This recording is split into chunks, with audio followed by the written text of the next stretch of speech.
tampoco por quienes han estado a cargo de Pemex, sino más bien las usuales, Cambridge Energy Research y otras, McKinsey y así. Esas son las asesoras que tienen el palomeo, el visto bueno. Pero Tanzer, de Tanzer Associates, decía, vino una vez, asesoró a Rey Ceroles, padre, insisto, es importante. El Rey Ceroles, padre, ya había desarrollado varios programas de exploración y otros directores de petróleos mexicanos con éxitos que empezaron a preocupar a la cúpula petrolera de Estados Unidos y política de Estados Unidos. Los éxitos llegaron a ser importantes en órdenes de magnitud mundial, como fue Cantarell. Y eso venía de toda una verdadera gesta de ingeniería civil que se desarrolla después del 38, pero sobre todo después de la Segunda Guerra Mundial, y ahí estaba la UNAM, y ahí estaba el Instituto Politécnico Nacional formando ingenieros, y luego se estableció el Instituto Mexicano del Petróleo, un organismo que tuvo dimensión mundial en términos de investigación y generación de tecnologías, innovación, etc. Todo esto ha sido sistemáticamente minado. En Petrobras también. Hay que ver las descripciones de Petrobras, 20, 30 años de ir viendo cómo detener esto. La cuestión es que Tanzer llega y nos presenta a nosotros con cosas que no habíamos manejado anteriormente. Por ejemplo, a finales de los 60, ya los éxitos de petróleos mexicanos preocupaban a la cúpula petrolera de Estados Unidos y por tanto a la cúpula política de los Estados Unidos y por tanto al Banco Mundial de los Estados Unidos, del Departamento del Tesoro de los Estados Unidos. Y nos dio artículos publicados en el Wall Street Journal a 8 columnas en primera plana sobre el problema que representaba el éxito del monopolio estatal mexicano, que ya estaba siendo atacado por Walter Levy. Walter Levy desarrolló un estudio sobre una evaluación de Pemex de 1938 a 1959 en que decía: Pemex no invierte suficiente, no tiene suficientes ganancias, y consecuentemente ese fue lo que se transmitió a los países del tercer mundo. Es decir, Walter Levy, un asesor del Banco Mundial, usó criterios para evaluar una corporación privada propios de una institución que tiene que velar por los intereses de sus accionistas, sus inversionistas, para una corporación pública, y no cabía, consecuentemente.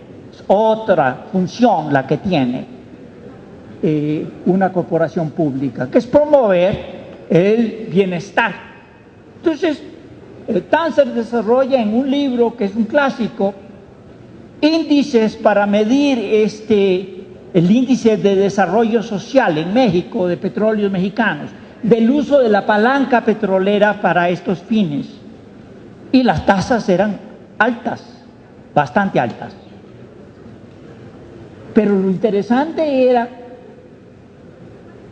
que la crítica que se hacía desde el Wall Street Journal en primera plana a Pemex no era por eso, era por el éxito que estaba teniendo.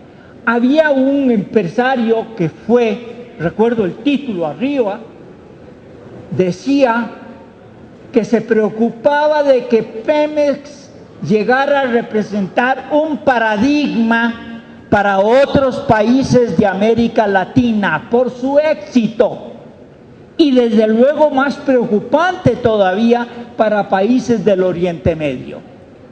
Entonces se desarrolla un programa precisamente para checar este proceso, estos éxitos.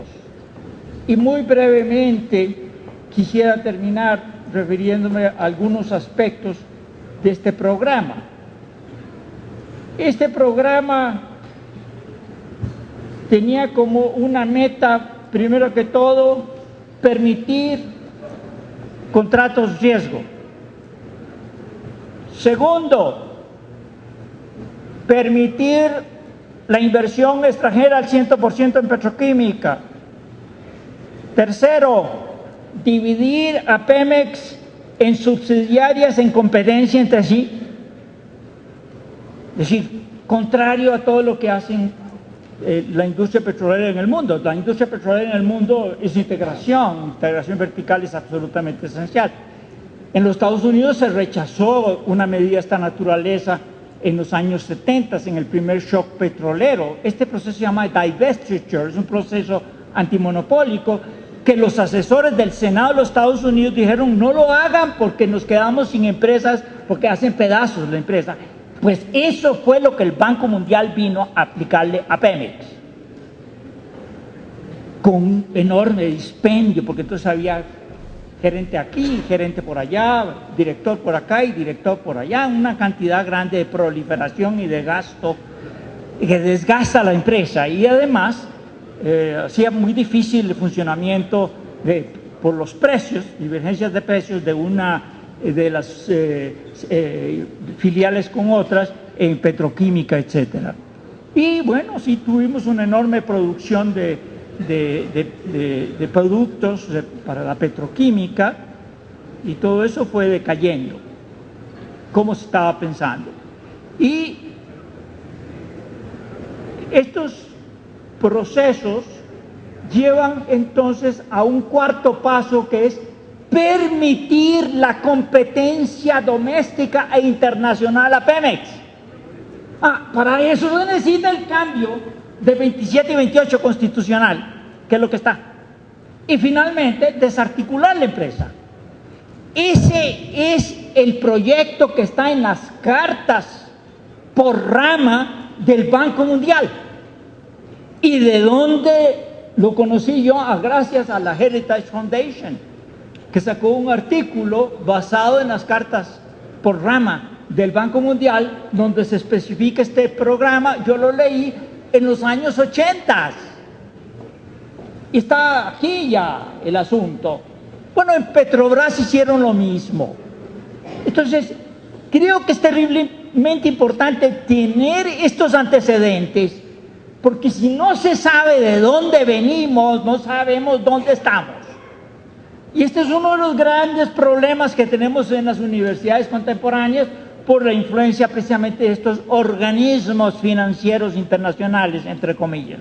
Por ejemplo, quitarle a los muchachos, quitarle a las generaciones la noción de tiempo, historia, y la noción de espacio, geografía. La geografía es esencial para entender lo que está pasando con el país. Y la historia es esencial para saber dónde tenemos la nariz. Muchas gracias.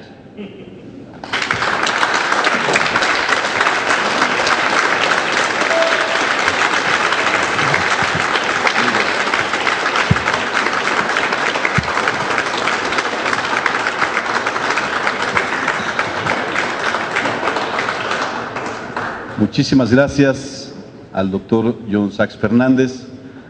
Muy ilustrativa esta ponencia y que sin duda mueve la conciencia de quien le escucha. Aquí muy cerca está otro foro donde se están escuchando voces, digámoslo así, más oficiales, pero yo creo que es muy importante el estar abierto a escuchar todas las opiniones y sobre todo de quien conoce parte de la historia y ha sido partícipe de ella. Pues bien, voy a dar, antes de dar la palabra a nuestro segundo oponente, quiero dar la bienvenida también en este evento a la doctora Ifigenia Martínez Hernández, quien nos hizo el favor también de participar en el primer foro organizado por el Grupo de la Revolución Democrática, también una estudiosa sobre el tema, una gente muy destacada y que queremos mucho en nuestro partido. Bienvenida. De la misma manera, agradezco la presencia de mis amigos legisladores, mi amigo el senador Raúl Morón, así como también de nuestro amigo el senador Fernando Mayans Canaval, que nos hace el favor de acompañarnos.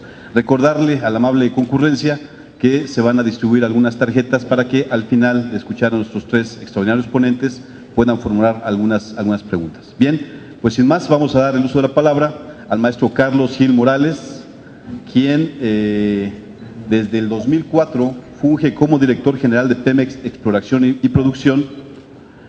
Es ingeniero petrolero por la Universidad Nacional Autónoma de México, con maestría en ciencias con especialidad en ingeniería petrolera de la Universidad de Stanford, así como un certificado de administración y evaluación de proyectos de la Universidad de Harvard.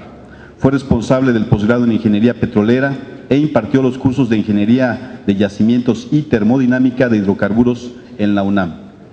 Ingresó a Petróleos Mexicanos desde 1979 al área de ingeniería de yacimientos. De 1986 a 1989 se desempeñó como gerente de operaciones para la División de Almacenamiento de Líquidos de la empresa Transportación Marítima Mexicana. En 1989 se reintegró a Pemex, en donde ocupó diversos cargos dentro de la subsidiaria Pemex Exploración y Producción. Es autor de varias publicaciones académicas y gremiales y en 1999 recibió el Premio Estatal de Ingeniería Petrolera en el estado de Tabasco, así como el Premio Miguel Centeno Basurto, que otorga la Asociación de Ingenieros Petroleros de México. Bien, damos el uso de la palabra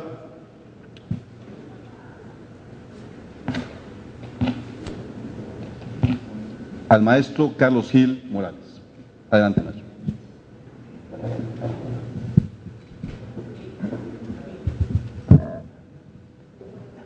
Morales Gil.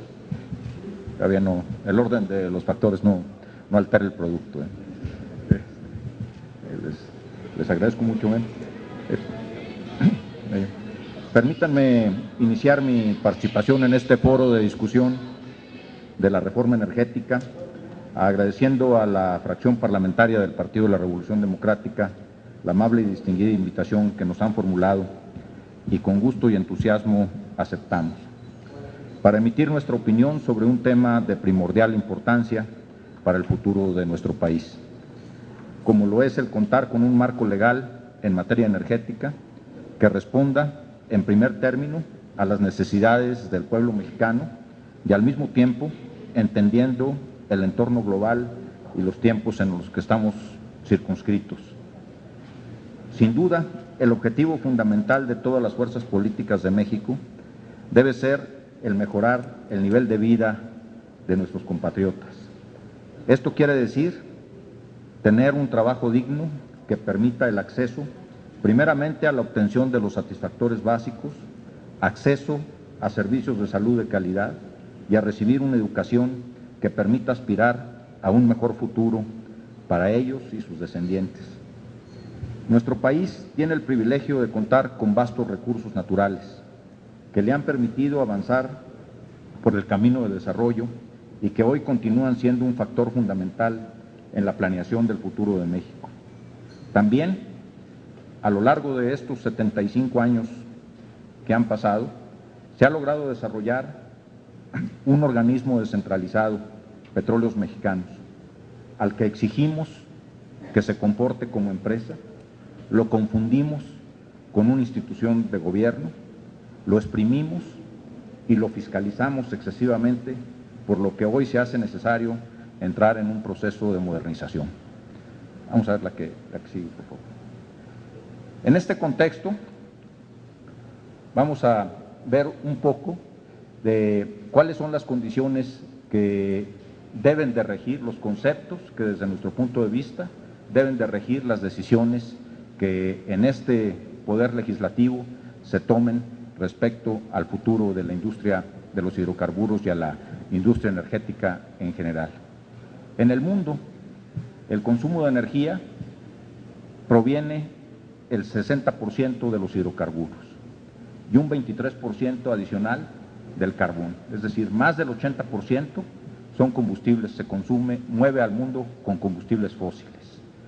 Hay un mito alrededor de este tema. Los promotores de energías alternas en realidad tienen una participación todavía muy pequeña, muy pequeña. En México esta situación es todavía mucho más crítica. En México el 90% de la energía que mueve este país viene de los hidrocarburos. Todavía un porcentaje del 3% del carbón y un pequeño porcentaje del poder hidro y de la biomasa y la energía nuclear. Entonces, esto pone de relevancia el hecho de que tengamos que tomar medidas muy importantes para la administración de esta riqueza que tenemos. La que sigue, por favor. Es muy importante partir de un hecho desde mi punto de vista, de la diferenciación de los elementos que constituyen a la industria petrolera. La industria petrolera no es Petróleos Mexicanos. Tampoco Petróleos Mexicanos es el petróleo en sí mismo. Es importante distinguir que hay recursos, los recursos hidrocarburos, que son los que generan la renta en este país. Por otro lado, están los mecanismos e instituciones reguladoras. En otro lado, están las empresas operadoras. Y luego, sin duda, como ya comentaba el doctor Sachs, mercados y seguridad energética. Entonces, tenemos que alinear el marco legal dentro de estos, para cada uno de estos ejes. O sea, no basta y no es importante, digamos, hacer un marco legal que regule una sola de estos ejes. Es importante que haya un marco legal integral, pero que distinga al mismo tiempo el rol y el papel que juega cada uno de estos elementos. Así, en los países, en los diferentes países en el mundo, otorgan asignaciones, otorgan concesiones en algunos, en otros contratos de producción compartida, en otros contratos de utilidad compartida. ¿A quién? A las empresas operadoras. Entonces, el país no es operador y las empresas no son reguladores. Que es una confusión que hemos traído aquí en México durante ya muchos años. ¿Qué estas empresas operadoras, cómo son? ¿Quiénes son? O sea, puede haber empresas nacionales, como es el caso, empresas estatales, como el caso de Petróleos Mexicanos, empresas privadas, algunas de ellas internacionales, otras independientes, ¿verdad? Como ya se comentaba aquí. ¿Qué hacen estas empresas? Pues son los que invierten. Las empresas son los que invierten sus recursos financieros y la gente para obtener producción, para obtener ingresos, y pagan y deben de pagar, y quiero reforzar este punto, ese triángulo de allá abajo que dice pagan, es algo que definitivamente tenemos que tener muy claro y cuidar con mucha precaución. Pagan regalías, pagan derechos, pagan bonos, pagan impuestos, lo que constituye la renta. Ahí de esa manera es como se captura la renta. No necesariamente es operando como se captura la renta petrolera. La renta petrolera se captura a través del pago de impuestos y derechos. La que sigue, por favor. Los recursos del subsuelo, propiedad de la nación. ¿Qué tenemos en México? Efectivamente, en México hemos producido y hemos logrado desarrollar con éxito, como bien comentaba el doctor, una cantidad importante de yacimientos. Se han producido a la fecha 55,000 millones de barriles. Eso es lo que se ha producido.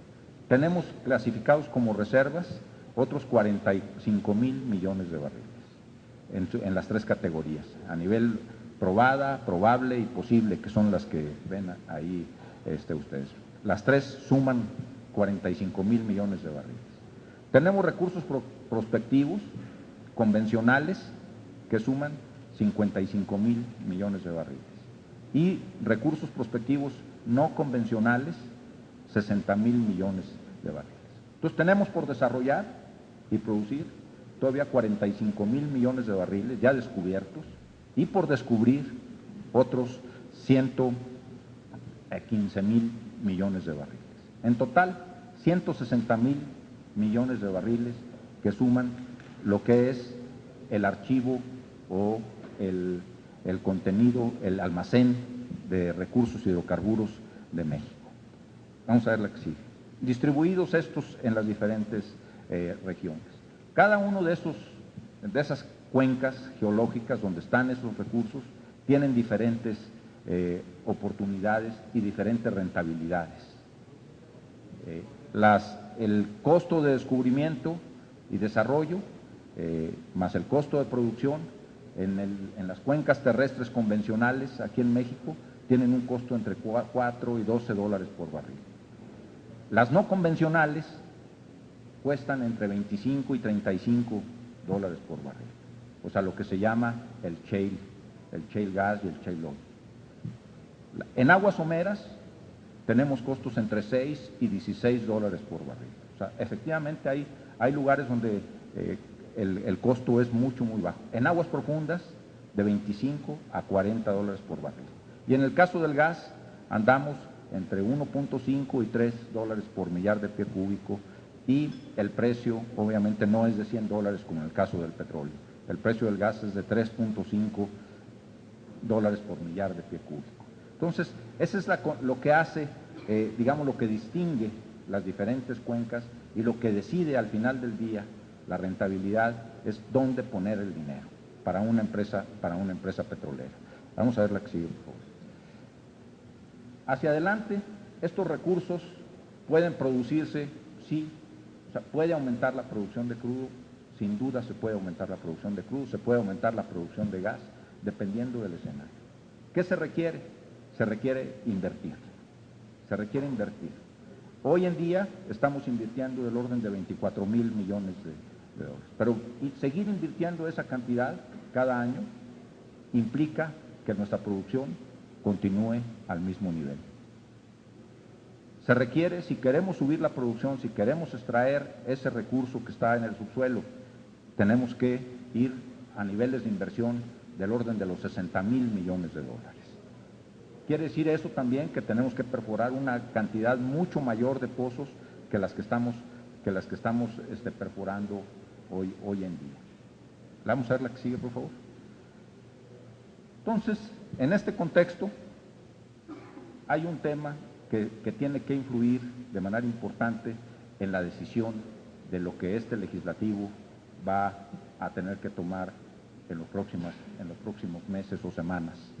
La propiedad de los hidrocarburos, primero, no se cuestiona y se ejerce a través de la captación de la renta.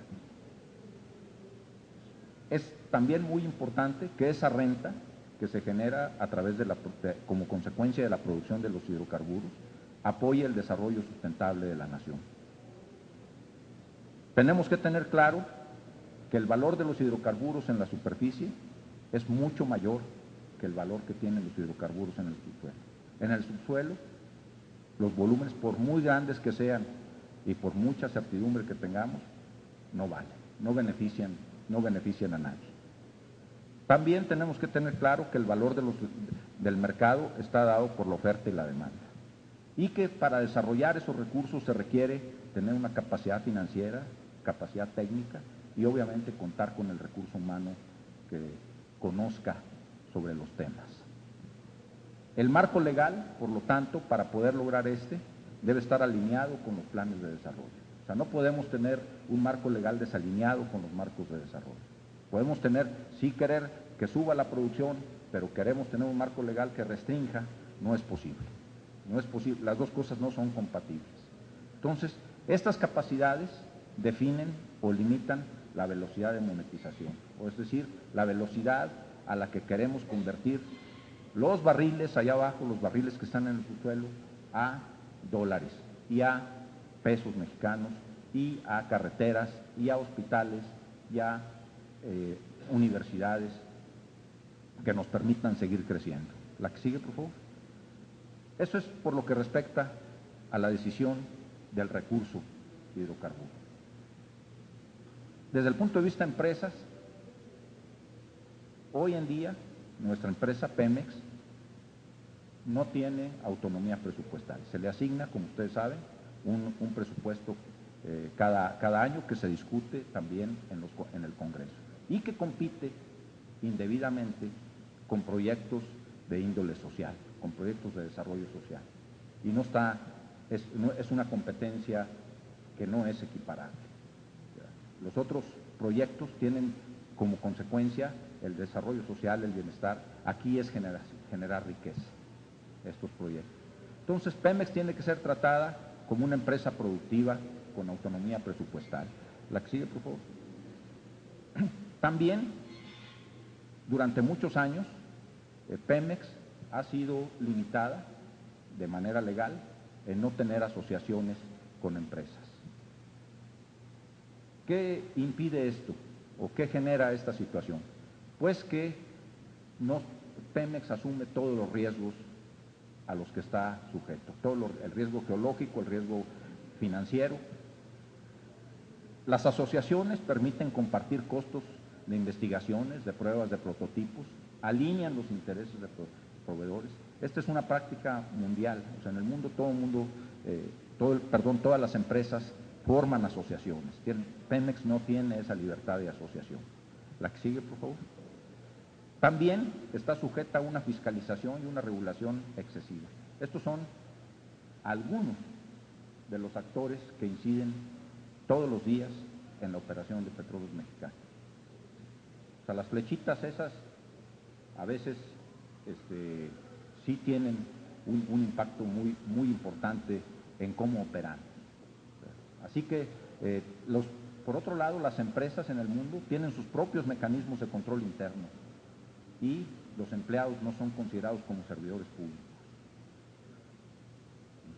La que sigue, por favor. Por otro lado, en la integración del gobierno corporativo de la empresa tampoco obedece a criterios de empresa. Tenemos una integración con múltiples instancias para autorización de las contrataciones, administraciones discontinuas. Los directores de Petróleos Mexicanos, los 18 que ha tenido Petróleos Mexicanos como directores, han durado 3 años en promedio. Entonces, de esa manera se inducen una gran cantidad de cambios y una gran cantidad de ineficiencias. La que sigue, por favor.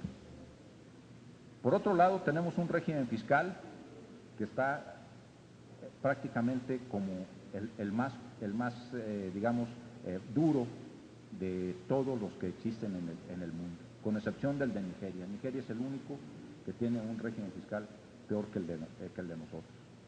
Si tuviéramos un régimen fiscal, como se menciona ahí en la barrita del medio, sin límite de deducibilidad de los costos, podríamos estar en la media tabla, como se observa. Ni siquiera en la parte baja, sino en media tabla. La que sigue, por favor.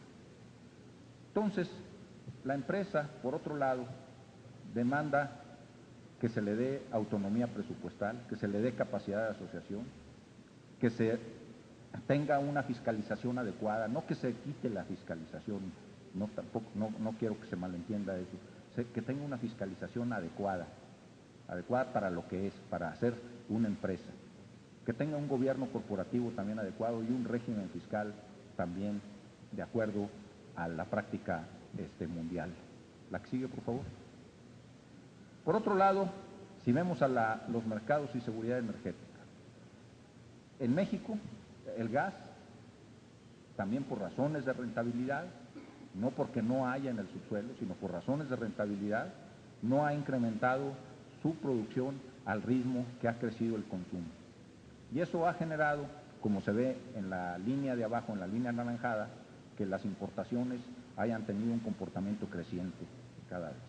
Entonces, ese es algo que no podemos tampoco seguir, continuar permitiendo. Ahí tenemos el gas y no lo estamos extrayendo porque no tenemos los recursos financieros suficientes y porque no es competitivo invertirle a este producto. La que sigue, por favor. La gasolina, igual. Producimos 400,000 barriles de gasolina, que es el nivel en el que estamos desde hace ya más de 15 años. Y estamos importando cada vez más gasolina. Esto, el hecho de que el consumo de gas y de gasolina haya crecido en el país, sin duda es una buena señal. Sin duda quiere decir que hay una actividad económica que demanda esos productos, que demanda más gas, que demanda más gasolina, que nos movemos más, ¿verdad? Eso quiere decir que hay un mayor desarrollo económico en el país. Pero también quiere decir que la brecha entre lo que producimos y lo que consumimos cada vez se va cerrando más, como lo vamos a poder ver en la lámina que sigue. Lo mismo ocurre con los petroquímicos. Cada vez hemos se ha incrementado la demanda de petroquímicos en el país y cada vez, aunque ha crecido la producción, pero nunca al ritmo que ha crecido la demanda, por lo que las importaciones también han crecido.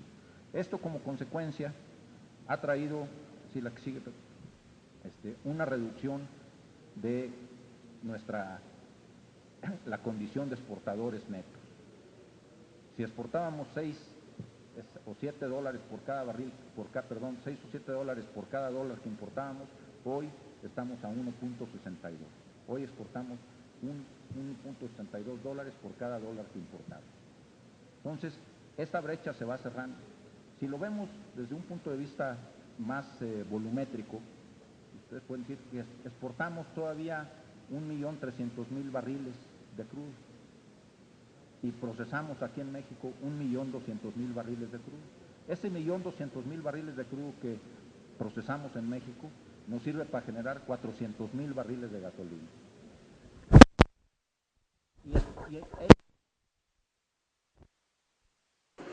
Entonces, tenemos ahí que prácticamente todo el crudo que se exporta se utiliza para producir los otros 400.000 barriles de gasolina que importamos. Entonces estamos prácticamente en un balance muy precario. La que sigue, por favor. Por otro lado, los mecanismos y las instituciones regulatorias son unos elementos críticos que deben de intervenir en la reforma. O sea, como ya comentaba, Pemex ha sido confundido durante muchos años, lo hemos confundido nosotros, con una institución de gobierno, y no lo es. Tampoco es un regulador, aunque haya sido el único que haya operado aquí. Pemex durante muchos años, aunque se concibe como un ente, una empresa protegida por la ley, la realidad es que ha sido una institución que ha servido para proteger los intereses de los mexicanos, los intereses del Estado. Eso es una función al revés de lo que pensamos. Entonces, la Secretaría de Energía, la Comisión Nacional de Hidrocarburos, son las entidades reguladoras que tendrían que estar viendo el tema de o asignar áreas a petróleos mexicanos o asignar o contratar con otras empresas. También se tiene que tener como un comercializador para regular los términos en los que se comercializa, valga la redundancia, la producción de los hidrocarburos. Se tiene que contar, para darle transparencia a todas esas transacciones comerciales, con un administrador de los ingresos y las utilidades, y la tesorería en su rol de recibir la renta, las utilidades, los impuestos. La que sigue, por favor. Conclusiones. El país cuenta con una base amplia de recursos hidrocarburos en el subsuelo.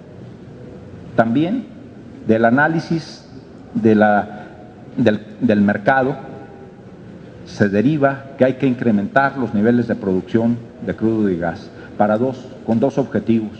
Uno, garantizar la seguridad y la competitividad energética. Y otro es generar la renta requerida para continuar apoyando el desarrollo del país.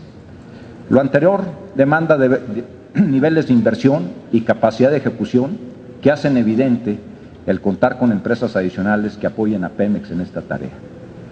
En este entorno se hace necesario el fortalecimiento de las instituciones regulatorias y de petróleos mexicanos. Se requiere, por lo tanto, que esta soberanía diseñe y apruebe un marco legal que permita las asociaciones de Pemex y la celebración de nuevas modalidades de contratos de exploración, de extracción y de las otras actividades de refinación y petroquímicas con empresas privadas. En este sentido, y bajo la premisa de que los recursos del subsuelo continuarán siendo propiedad de la nación, considero que la reforma a los artículos 27 y 28 constitucionales darían mayor certidumbre jurídica a los principales actores y permitirían un ambiente propicio para el logro del objetivo fundamental que debemos de tener todos, que es el de elevar el nivel de vida de los mexicanos. Reitero, los recursos allá abajo no le benefician a nadie. Y otra cosa que tenemos que tener muy claro es que tenemos que tener instituciones muy fuertes, instituciones muy sólidas que permitan tener un control y que todos esos fantasmas que nos platicaba el doctor Saxe los podamos controlar. Muchas gracias.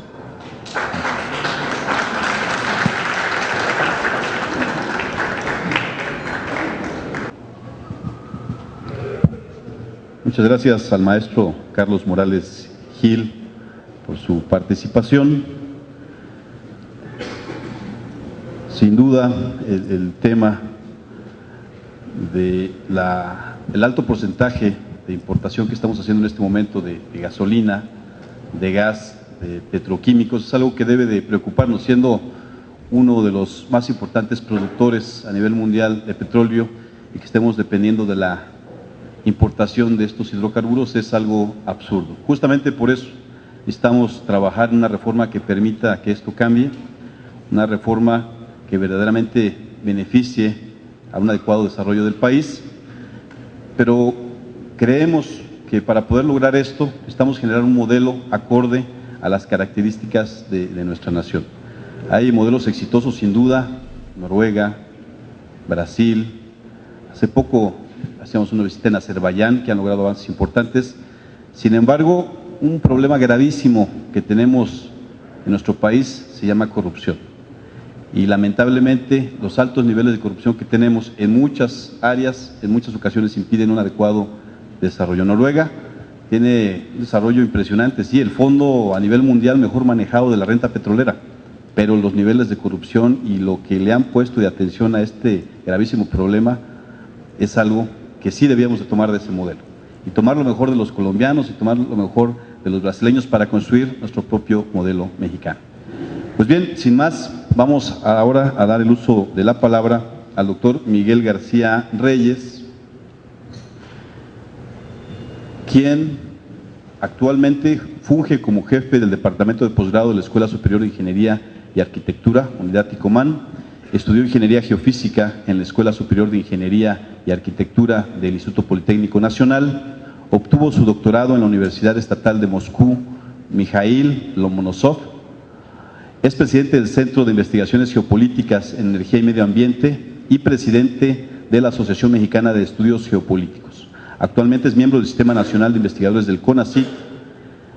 Damos la más cordial bienvenida y le cedemos el uso de la palabra. Adelante, doctor. Muchas gracias, señor senador. Pues realmente me siento muy abrumado por el nivel de conocimientos de los colegas que están en esta mesa